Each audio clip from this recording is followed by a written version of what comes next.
الله الذي أنزل الكتاب بالحق والميزان وما يدريك لعل الساعة قريب يستعجل بها الذين لا يؤمنون بها والذين آمنوا مشفقون منها ويعلمون أنها الحق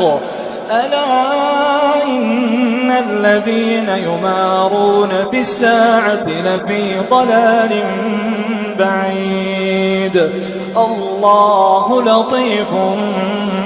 بعباده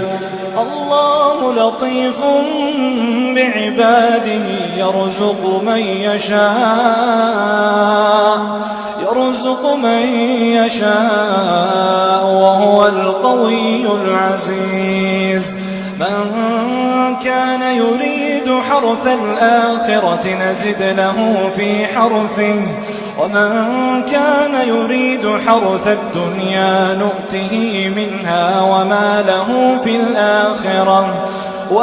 له في الآخرة من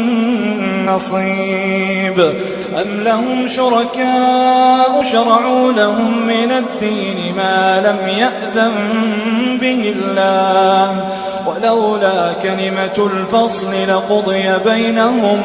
وإن الظالمين لهم عذاب أليم ترى الظالمين مشفقين مما كسبوا وهو واقع بهم والذين آمنوا وعملوا الصالحات في روضات الجنات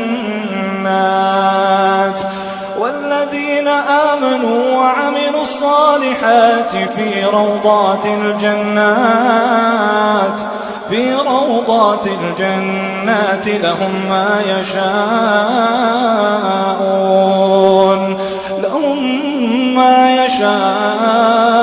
عند ربهم